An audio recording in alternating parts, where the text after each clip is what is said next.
The White Silence, 1852 to 1853. Part 1.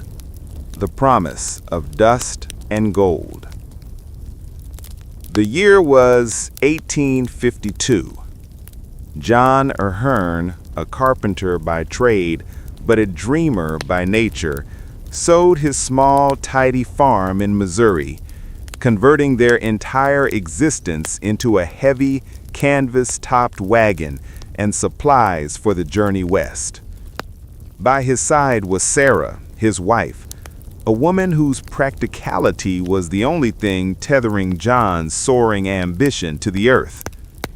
In the back, tucked amidst flour sacks and tools, was their son, 8-year-old Thomas, whose bright eyes saw the Oregon Trail not as a hardship, but as an endless, thrilling adventure. Their destination was the Rogue River Valley in southern Oregon, a region freshly touched by the gold rush. Accounts promised easy streams, fertile land, and a future built on quick wealth. They were delayed, however, not by mishap, but by John's agonizing desire for just one more tool, one more sack of dried beans, or one last prayer offered for safe passage. This fatal procrastination pushed them out of the main immigration flow and into the vulnerable late season. They entered the high passes of the Cascade Mountains in late October, weeks after the last sensible company had cleared the peaks. The air was crisp, the sky a startling blue, but there was a stillness that Sarah found unnerving. She recalled a tale from her childhood, a Native American legend of the sleeping giants who stirred only to release the White Death. On November 4th, 1852, the giants stirred. It did not begin with a storm, but with a silence.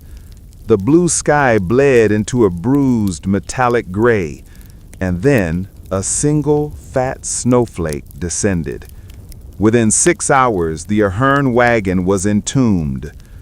The first snowfall of that brutal winter was so heavy, so sudden, and so sustained that it was not merely weather. It was a geographical event. Historical accounts from the region confirm the winter of 1852-53 was one of the most severe in southern Oregon, trapping dozens of families and pioneers, many facing starvation as passes became impenetrable. Part 2. The Vault of Ice. The Aherns, along with 2 other small families who had also lagged behind, managed to drag their wagons into a small, sheltered pocket beneath an overhanging rock face, a makeshift cave. The last desperate act of the men was tearing apart the lumber of one abandoned wagon to build a makeshift lean-to against the rock, providing a minimal windbreak. Their cattle, a crucial source of future sustenance, scattered into the deep snow, lost. They were trapped, perhaps 5 miles from the nearest known settlement, Jacksonville, which itself was isolated and struggling. The conditions were astonishing in their severity. The depth, snow drifts soon measured 15 to 20 feet deep, making any travel, even on foot, a near impossibility. It was not fluffy powder, but heavy, wet snow that froze into an icy crust. The sound.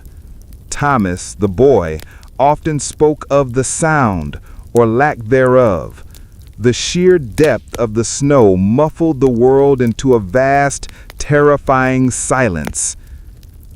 The cold, the continuous deep freeze locked their world. John's attempt to dig an entrance only revealed that the snow was now harder than packed earth. Their world was reduced to the cramped, dark space beneath the rock, shared by 9 people. The immediate crisis was fuel. The scant wood from the salvage wagon lasted barely a week. John, the resourceful carpenter, made a desperate discovery that would save them. The massive fallen pine trees preserved under the rock face had been dead for years, and he realized the pitch-saturated heartwood, the slow-burning, oily core, was still acceptable. Epilogue: The Unseen Kingdom. The world eventually forgot the names of the other families buried beneath the white silence of the Cascades that year, but the Ahern's survival became an invisible pillar of the new Western reality. Their story was not often told in the saloon halls or the boom towns. It lacked the glorious violence or the sudden riches that defined the gold rush myth. Instead, it became a quiet, factual testament to the power of applied necessity.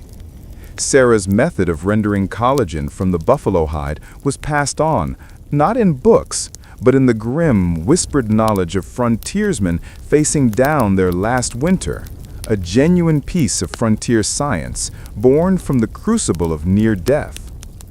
John Ahern's lumber mill, founded on the durable strength of pitchwood and built with the tools he managed to salvage, did more to stabilize the Rogue River Valley than any gold strike. It provided the permanent framework, the homes, the bridges, and the essential